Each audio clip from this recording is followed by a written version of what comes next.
firstly, what were some of the challenges that you faced in trying to drive that kind of innovation and be that and initiate that kind of a change? Look,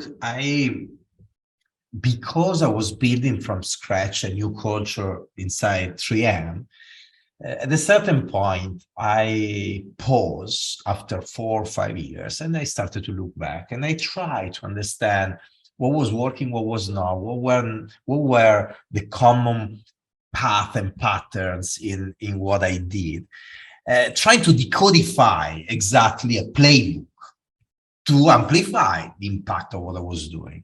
And that's the playbook that, by the way, later on I brought to PepsiCo as well.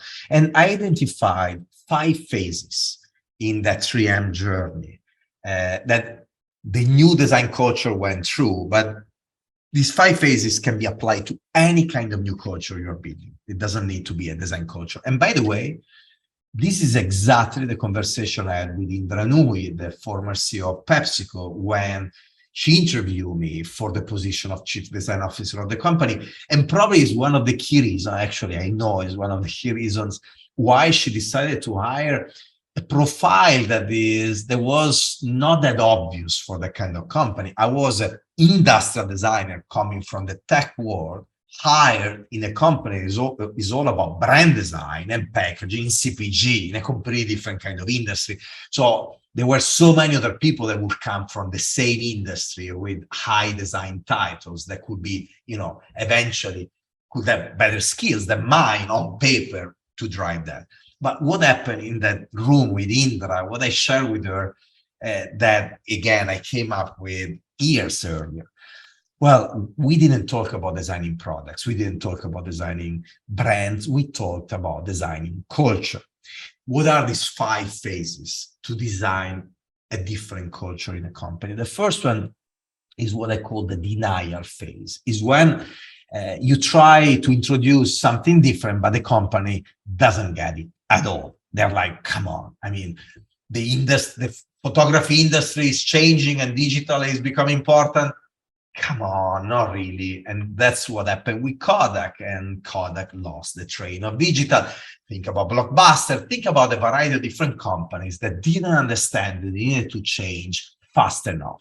But usually, in the most of the cases, there is somebody in the organization that sooner or later, but right on time, understand that you need to drive a change. This person needs to be the CEO, needs to be an executive at the top of the company for a simple reason, because this person needs to have enough resources and power to ignite the change and to drive the change. Often you have, eventually junior employees that have the intuition that actually the company should change. And often they do because they come with a fresh mind, a different perspective, but they don't have the power to make anything happen, obviously, because they don't have the right position. So it needs to be somebody at the top. But usually it happens because they're there for that reason. They're there to think and to understand where the company is going. And so when they do, they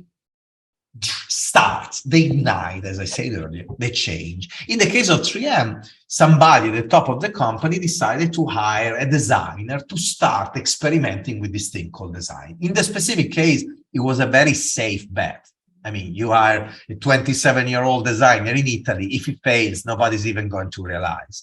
The bet of PepsiCo was more courageous because they hired me at a very high and visible position, but it was also 10 years later than 3M. The world was different and had a different kind of understanding and perception of design. But long story short, here I am, they hire me in Italy, I take my luggage, I go to St. Paul, Minnesota, and I start to have all these meetings with these R&D leaders and with these business leaders. And I remember that these meetings were going very well. They were really fantastic. I was there pitching design to them, a new culture of human centricity and a new design-driven culture, and they all got it. They all understood what I was talking about. So I was so excited. I was like, wow, this is going to be much easier than what I was thinking. They didn't understand design, but now that I explained, they all get it, and we can do it. And so I remember going right away to my executive sponsor, the EVP of the consumer business, Dr. Monosari, going to his office and looking at Mo and telling Mo, wow, it's really going well. They get what we're trying to push. Is going to be much easier than what we're thinking. Mo, there was always a very serious man. He was there behind his monogamy desk, huge desk in the quarter, in the big building of the company. He looks at me very serious and he's like, they are all lying to you. And I go, no. I tell you, I was in the room. They're not lying. I mean, I was there. You are not there. And inside myself, I was thinking, I have a very high EQ. Mo doesn't really know, but I feel people. I know they are not lying to me. And then he keeps looking at me. And then again, he says, I am telling you that they are all lying to you. And then he goes on explaining with an analogy what he meant. He told me, look, imagine that you are in a gallery, in an art gallery, and there are multiple paintings on the wall, and there is one painting specifically that you really, really love. And you have plenty of money in your pockets. What do you do, Mauro? Well, you probably buy it, right? So, Mauro, you are one of those paintings in the wall, in the 3M art gallery.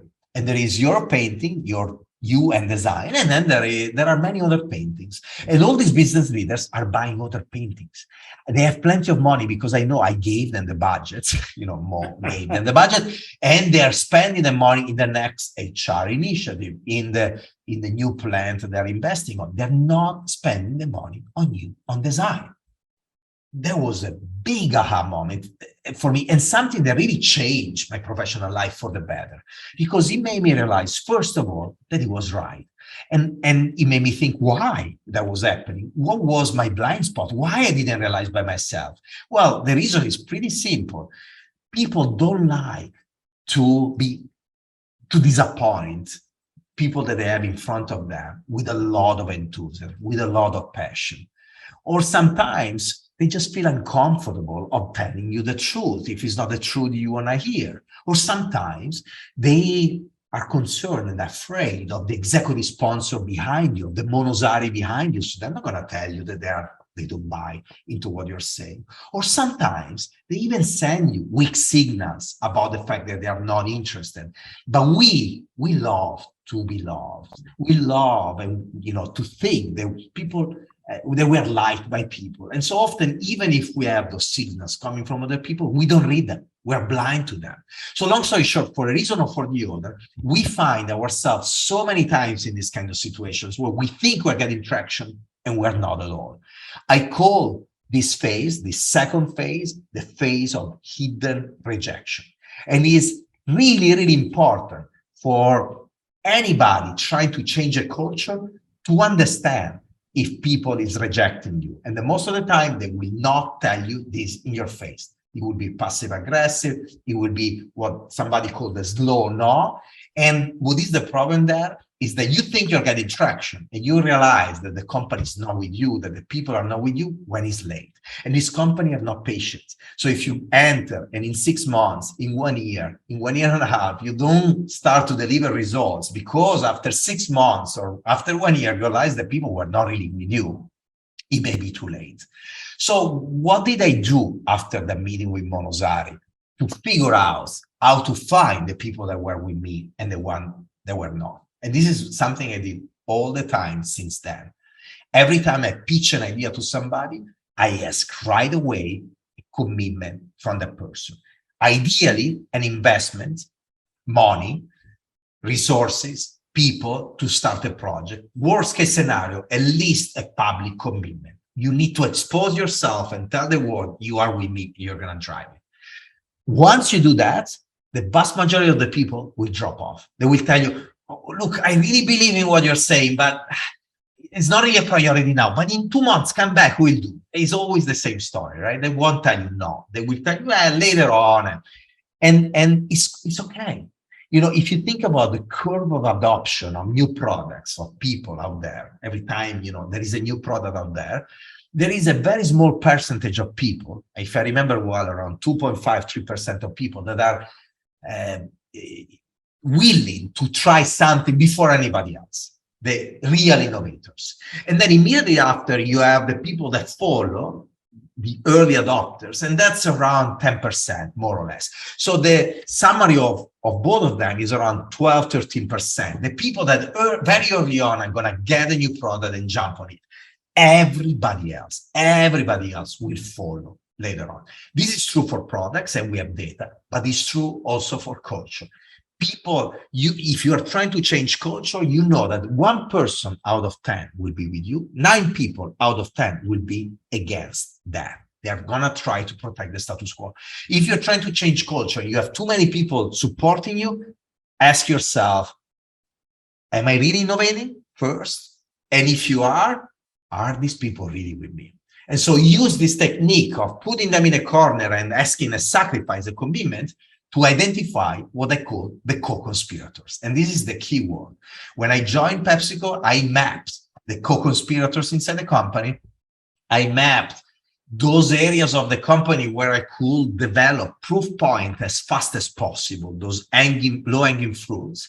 And I put them together. So I started to prioritize the projects that were easier to show the value of design with the co-conspirators.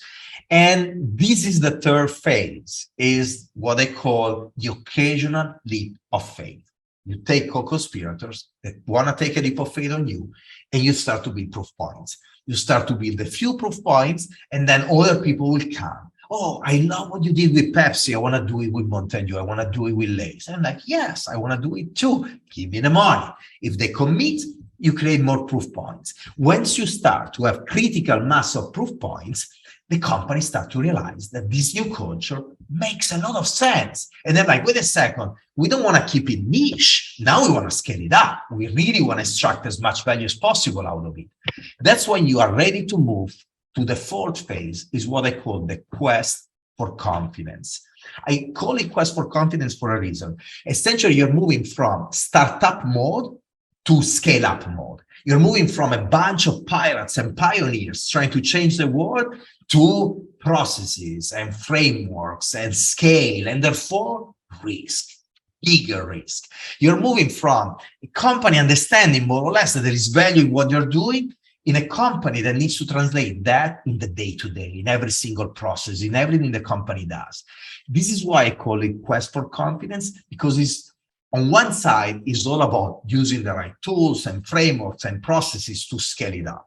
The problem is that when you do it, often all those processes and tools and frameworks risk to kill the intuition, the love, the passion, what made the startup what it was, the cultural startup what it was. And so you need to protect the love, the intuition from the processes, but you need a process as well. You need the right blend. And therefore, essentially, you need to build inside the organization the confidence that even if you don't have everything defined, because innovation implies risk by definition, and so even cultural innovation implies risk, you need to have the confidence of going on, even if now the risk is big, because we're talking about scale. If you succeed there, then that's the moment you embed the new culture in the DNA of the company. At that point, you move to the fifth phase. That is what I call the holistic awareness, when really the new culture is printed in the genetic code of the organization.